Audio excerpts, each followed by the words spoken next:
شب قدر کے بارے میں امام ربانی مجدد ثانی رحمۃ اللہ نے ایک عجیب بات لکھی ہے. وہ فرماتے ہیں کہ 15 شعبان کی رات کو ہر آدمی کا آئندہ سال کا بجٹ پریپیئر ہونا شروع ہو جاتا ہے. 15 شعبان، اور اس میں اس بندے کی عبادت، اللہ کے سامنے فریاد، اس کے ساتھ اللہ تعالیٰ پھر تبدیلی فرماتے رہتے ہیں. حتیٰ کہ جب لیلۃ القدر آتی ہے تو اس رات میں اس بجٹ کو فائنل کر کے امپلیمنٹیشن کے لیے فرشتوں کے حوالے کر دیا جاتا ہے. تو آج کی رات ہمارے آنے والے سال کے بجٹ کے فائنل ہونے کی رات ہے. تو یہ کتنی اہم رات ہوئی. آئندہ سال میں جو ہمارے بارے میں فیصلہ ہے، زندگی اور موت کا، غمی خوشی، صحت بیماری، ہر چیز کا فیصلہ، عزت بھی اسی میں، رزق بھی اسی میں، دین کی محنت بھی اسی میں، سب کچھ جو آئندہ سال بندے نے کرنا ہے وہ اس کا فیصلہ اللہ تعالی کی طرف سے آج کی رات ہو جائے. تو وہی آج کی رات کتنی اہم ہوئی. ایک محفل میں رو لینا اور اللہ سے معافیاں مانگ لینا وہ بہتر ہے، یا سارا سال دکے کھانے اور روتے پھرنے میں بہتری ہے؟ تو آج کی رات اپنے رب سے فیصلے بدلوا لیجئے، چونکہ آج فائنل ہونا ہے، بجٹ فائنل ہونا ہے. اس لیے جو زیادہ اللہ تعالیٰ سے عاجزی کرے گا، فریاد کرے گا، اللہ تعالیٰ اس کے لیے خیر کے فیصلے فرما دیں گے. تو یہ رات بجٹ کی رات ہے.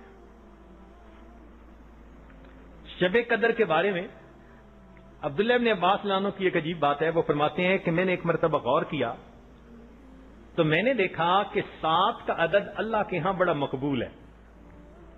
مثال کے طور پر 7 آسمان، 7 زمینیں، طواف کے 7 چکر، سعی کے 7 چکر صفا مروہ، رمی جماعت جو شیطان کو کنکریاں مارتے ہیں وہ بھی 7، انسان کے مین اعضاء بھی 7، چہرے کے اندر سوراخ بھی 7، 2 کان، 2 آنکھیں، 2 نتنے، 1 منہ، تو چہرے کے سوراخ بھی 7، قرآن مجید کی قرأتیں بھی 7، سجدہ کے وقت 7 اعضاء زمین پر لگتے ہیں، دوزخ کے دروازے بھی 7، دوزخ کے طبقے بھی 7، اصحاب کہف کی تعداد بھی 7، قوم عاد کو جو عذاب آیا تو 7 راتیں عذاب آتا رہا.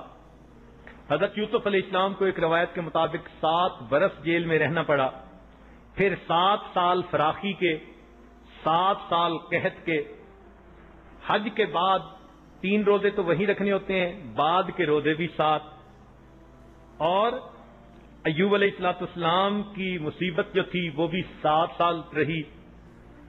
کتا کسی چیز کو جھوٹا کر دے، اس کو پاک کرنے کے لیے 7 مرتبہ دھونا ہوتا ہے. اور اللہ تعالیٰ نے قرآن مجید میں ایک جگہ 7 قسمیں اکٹھی کھائیں. اور اس امت کے جو شہداء ہیں ان کی قسمیں بھی 7 بتائی گئیں. کچھ تو شہید دنیا ہوتے ہیں نا، جو دنیا میں شہید ہوتے ہیں، کچھ شہید آخرت ہوتے ہیں کہ دنیا میں تو عام بندوں کی طرح ان کو دفنایا جاتا ہے، مگر اللہ تعالیٰ قیامت کے دن شہیدوں کی صف میں کھڑا فرما دیں گے. جیسے کوئی دب کے مر گیا، ڈوب کے مر گیا، پیٹ کی بیماری میں مر گیا، طاعون میں مر گیا، تو یہ 7 شہداء ہیں. تو وہ فرماتے ہیں کہ جب میں نے شریعت میں دیکھا کہ 7 کا عدد اتنا اللہ کو مقبول ہے تو میرا دل اس بات پہ مطمئن ہو گیا کہ یہ جو طاق راتیں ہیں اس میں بھی 27 کی رات، شب قدر کی رات ہونا زیادہ غالب گمان ہے. تو عبداللہ ابن عباس عنہ فرماتے ہیں کہ 27 کی رات. خیر مفسرین نے اس پر اور بھی بڑی باتیں لکھی.